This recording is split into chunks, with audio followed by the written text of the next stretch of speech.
Can I kindly have them on the stage, please? Mr. Mahesh Patil.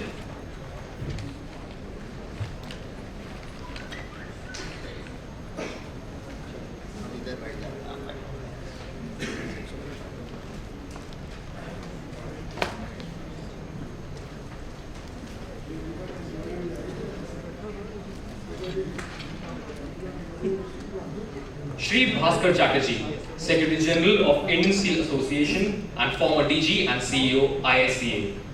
Dr. Chatterjee is widely acclaimed as the father of CSR in our country. He was instrumental in framing and issuing the CSR guidelines for public sector enterprises. He played a major role in the inclusion of Section 135 in the Companies Act of 2013 and framing of the CSR rules in India. In 2008-9, he was the principal advisor in the Planning Commission. He was also a part of the team responsible for shaping India's response to the global economic crisis of 2009. We welcome you, sir. Now, I would like to call upon Sri Chatterjee to kindly address the gathering. Thank you very much.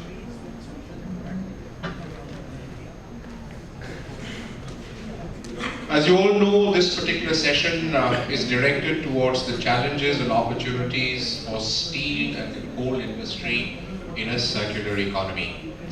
I have to my right Mr. Mahesh Patil, former CSR advisor, SESA Sterlite and MD of the Eco-Agro Tourism Pvt.Ltd. Welcome, Mahesh. And to my left from FICI, the Director Mines and Metals, Mr. Gupta. Thank you, gentlemen, to this particular session of this very important conference here today. We've already heard from the previous panel about the sustainability, the environmental and the green challenges that the extractive industry faces and what steps they would need to take in order to combat and overcome those challenges. This particular session will look more at the human element, at what we do with our labor, with our contract labor, what we do with land ousties, what does our Rehabilitation and Resettlement Act do, what responsibilities does it or do these acts and regulations impose upon companies. And then we try to look at some issues in the area of social inclusion, how best we can get societies around us, the community around us to participate in what we do. And of course, finally, the impact that CSR as a space, as a subject, as a discipline has had on all that is being done in the extractive industry sector. So given this kind of a background and with this very eminent panel on board, may I request Mahesh Patil to lead up and give us his presentation to begin with. We have time till 3 o'clock, and therefore we shall try and see that if our presenters restrict themselves to around 20 to 25 minutes each, we can leave ample time for interaction with the audience. Thank you. Go ahead, Mahesh.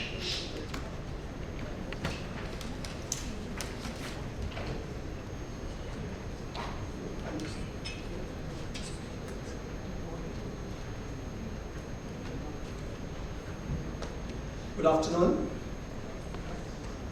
I think post-lunch sessions are always difficult, but I'll try to share a few of my experiences in CSR and environment management, and particularly extractive industries. Respected Mr. Chatterjee, of whom I heard in many seminars in the past, as my earlier role as an active professional in the extractive industry for more than 25 years. Now I'm an outsider to the industry, but then I look from both angles how the things evolve and need to be evolved. And the eminent delegates and participants, especially I can see a former secretary, Sharmaji, and many others who have been doyen of this industry. Also thank the opportunity that has been given to me by Mr. Banerjee and my friend Mr. Nilesh for inviting me here to share my few thoughts. Now this topic what we are talking about is something like opportunities and challenges in extensive industries in reference to a corporate social responsibility, or we call responsible mining. I would frankly feel, instead of calling corporate social responsibility, it should be a corporate responsibility. It's not only social, but you are responsible across all spectrum.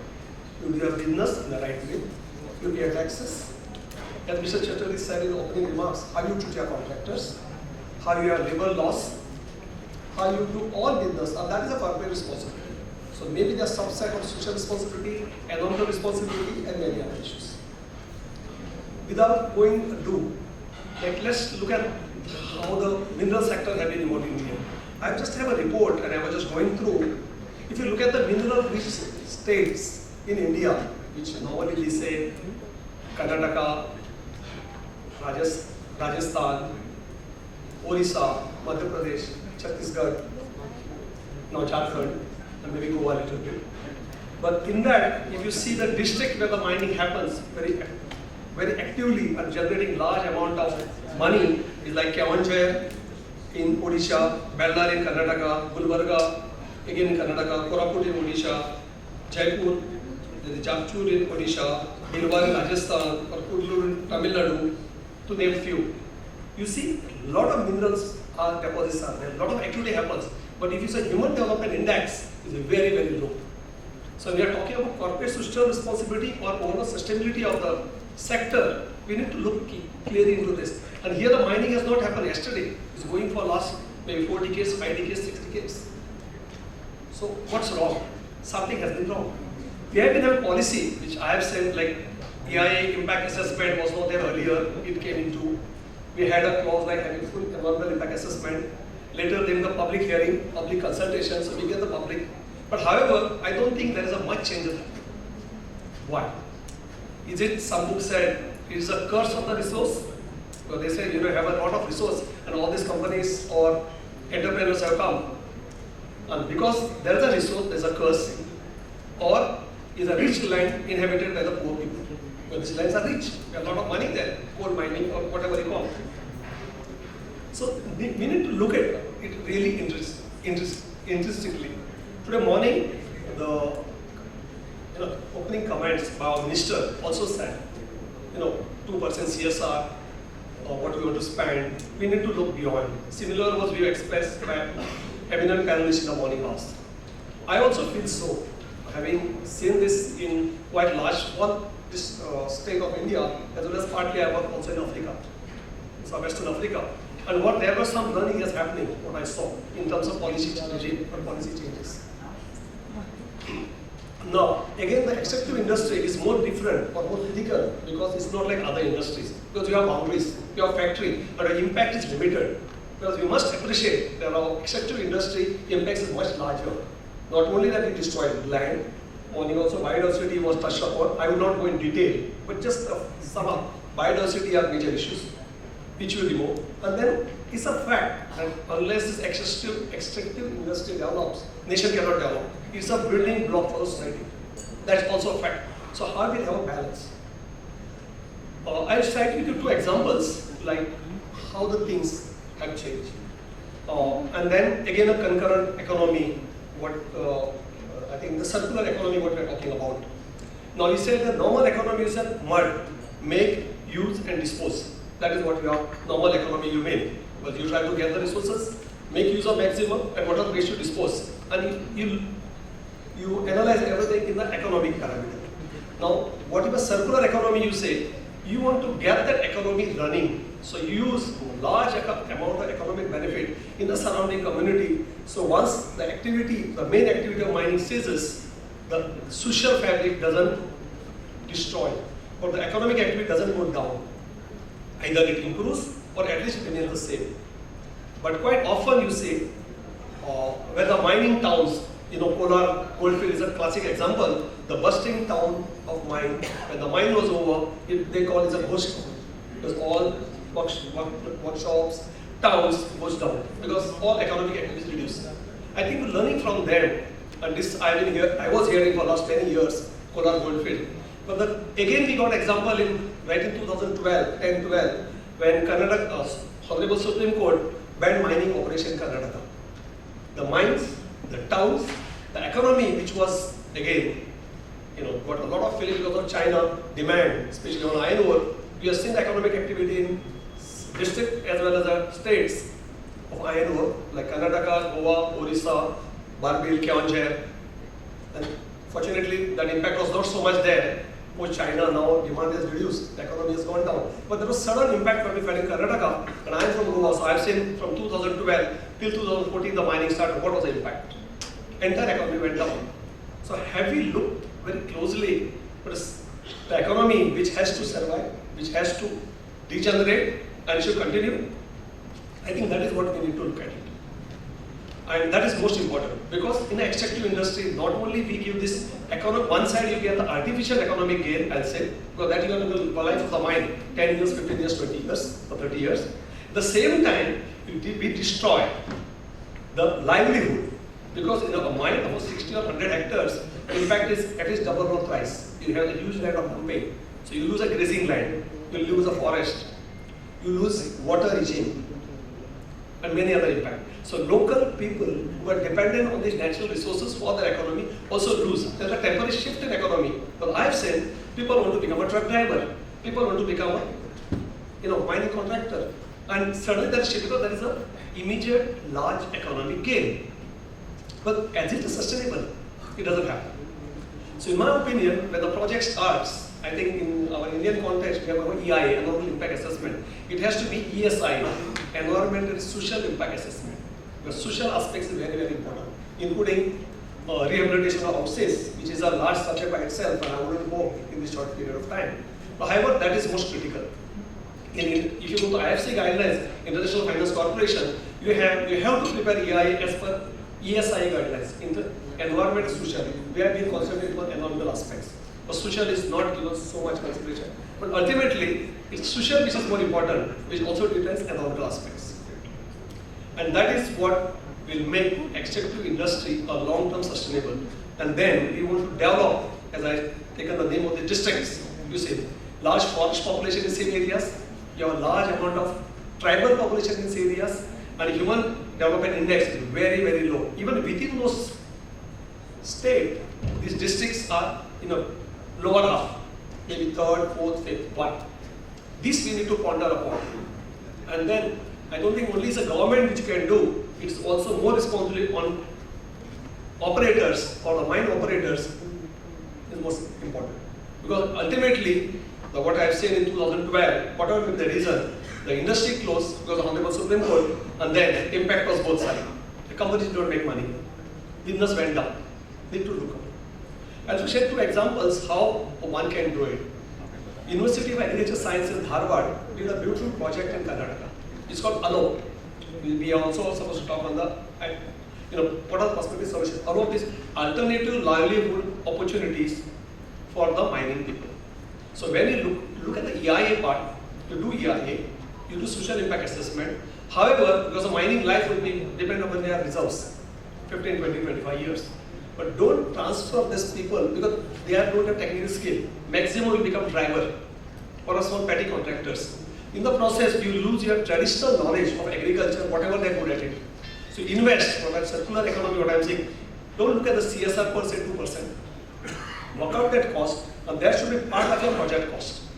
Then if it's economical, then only you operate a project. Otherwise, you don't do it. Because we don't have right to just take money and it is not necessarily applicable to only mining or extractive industry, only industry.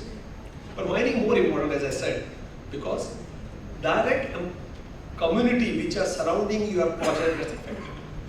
So what this university did is they did a mapping of entire villages around, identify their local skills, and what are the skills. It's not like they wanted to make immediate send them to ITF 2 years and they will get a job. But that was not the issue. Few people could do ITF, but what are they good at it? They were good in agriculture, they were good in dairy, they were good in poultry. These are sustainable activities which can take forward. So by that, and they said, don't look at employment versus mining. Let mining company operate the way they are operating. If there's an environmental issue, stop them. You monitor them. But however, that's independent activity, your independent activity. Let mining companies support in enhancing your skill, enhancing your capabilities so that you will have a sustainable long-term income generation. And there was quite a successful project they did for 3 years. Out of another example, which I have seen in Goa, we in 2000, when things were not very clear, the very progressive mining companies came forward and they formed a mineral foundation Goa. There were 2% CSR was not, or CSR was only talked about at the individual company level. We know there are Tata's example, which is cited every time. Many other companies are doing equally good. However, here the mining companies are contributing some amount per ton, and there's an independent foundation which are doing a lot of CSR for community development work. When I was I got invited from here, then I was looking critically at the numbers. After this new MMRD Act came, and then District Mineral Foundation has come. As of now, for last 1 year, and this also only started after Supreme Court ban 2012 to 14. 1 year, state has collected revenue of 138 crores in 1 year. Of course, still it's stuck in bureaucracy, rules are not made, it's not started implemented. State Mineral Foundation from 2010 to 2016, so around 15 years, they had contributed voluntarily, apart from their personal individual CSR, 40 crores. And 40 crores, they did a quite a reasonable good job. But what I found was, from this year onwards, last year, when they said you are giving money go to district mineral fund, they have almost curtailed the contribution to the mineral foundation. So one side, mineral foundation work is not happening, or happening in very, very minuscule manner. At the same time,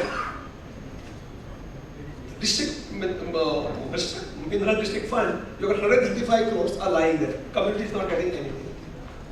So you need to look at the larger perspective.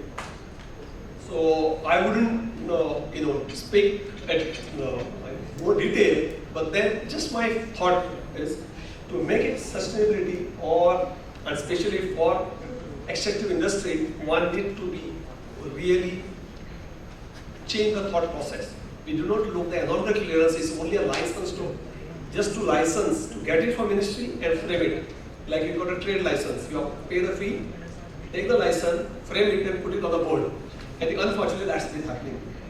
And then the social aspect, which was lacking, has to be very, very intrinsic part of this. And that has to be a monitoring mechanism, which is also lacking. But today, sir would know that the environmental clearance, we have these few parameters, we just find the reports and send every 6 months to regional office of MOE. We are monitor more on a measurable within the mines parameters than actually what impact it creates surrounding area. I wouldn't take more time. We can discuss after my fellow colleague speaks. Thank you once again for your patience hearing and the opportunity given to me. Thank you.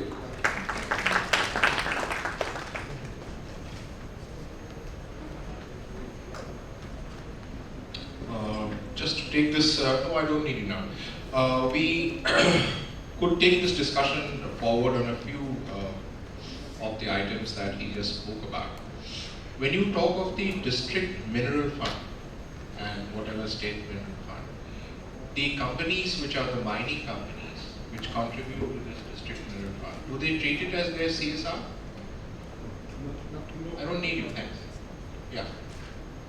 Do they? So they are in any case taking, or are they still paying to the district mineral fund? That is legally binding under the Act. Okay. So MMDR Act plus CSR are now both available for the community. So that 2% plus whatever they were paying here. So that's a fairly substantial contribution, and that's exactly what he's saying. Now we have seen in the past that most monies that are deposited with government become pretty much government monies. They hardly ever get spent in the way that they're supposed to. And that's the way that you are developing the idea. But do you see companies now with that 2% of CSR doing projects themselves for, please use the mic, this one. Do they do projects themselves for communities, for the deprived, the downtrodden, the poor in the mining areas? Do you see that happening? Yeah. In fact, what I will say this, companies were spending money, and that time the percentage was not a part. Sometimes probably some smaller mine owners would spend more than 2%, because that was like one minister or secretary said, it's from the heart. They knew that many of the people knew what community required, and as long as making profit, decent profit, they would spend that money. So that money is being spent, but I think today more restriction has come because of 2%. People are thought process is 2%, all the time is high. So are they spending it? The thing is, 2% was put there because then 2% is the minimum that government prescribes. So if your heart is big, your DNA is big, your passion is big, please spend more than 2%. Because we hear this heart, passion stuff all the time. When you ask them for the figures, you realize that the heart goes, passion goes, everything dries up when it comes to figures. So now we have actually a measurability index of what CSR is. What was your profit from it? How much did you spend? Where did you spend? For whom did you spend? Where did the money go? Who got the money? It's all on the website of your company, including the beneficiary list of people for whom the project was designed. That's the element of transparency that has come under the CSR legislation. It's a great opportunity for mining companies who in the past have been viewed with great suspicion as people who come, rape the area and take away the profits. Not true, but quite often the perception of people has been there. So that's one thing we can look at. The second element that you mentioned about was the resource curse. Not the resource crunch, but the resource curse. And part of that emanates from this philosophy that whatever is under the ground is not yours. Whatever is under the ground belongs to the state in the larger definition of the state as Orissa or Keonjhar and the state as the nation. So the royalties that come, a portion comes to the state, the rest of it comes to the nation as a whole. So what does the local person, let's say the district of Keonjhar, why is it one of the poorest, the most deprived, the most marginalized, when the richest amounts of ore lie under the earth in Keonjhar? I've worked in Orissa, I've been ADM in Keonjhar, I was in charge of mining leases there, so I know that area backwards. But that is because none of the money of that district flows to that district or to those people. It is left to the largest of either the state or the mining companies to do something for it. Now the great Tatas that you talk about, and with all due respect to them, they are one of the finest companies in this country. They have been mining in Badbil, in Keonjhar now for how many years? Almost a century. Why is the state of Keonjhar not one of the most advanced districts in the state of Orissa? Why? I'm just posing a few questions that the audience can help us understand. Some of the biggest and finest companies have been operating in some of the most backward districts of our country. Why are those districts not the best in that state?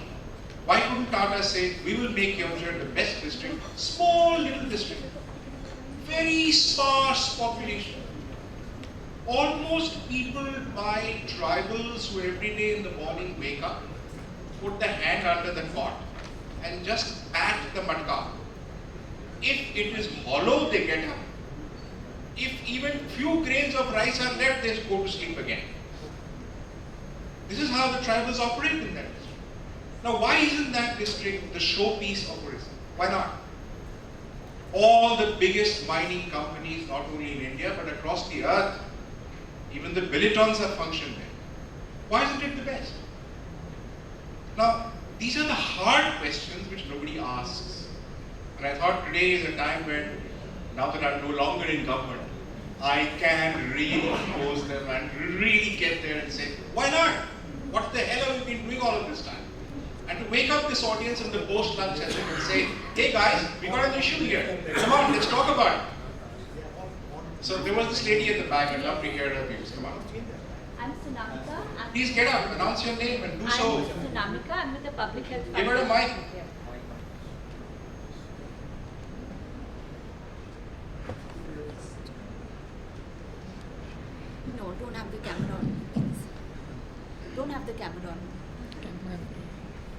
I'm Sunamika. I'm with the Public Health Foundation of India.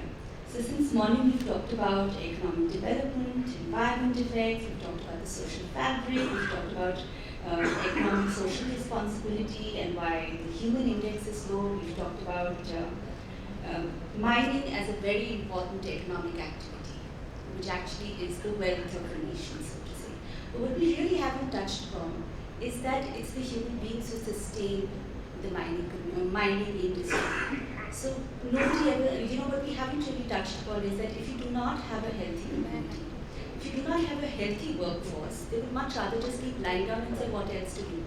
Physically they are incapable, mentally they are incapable of just carrying on with yet another day.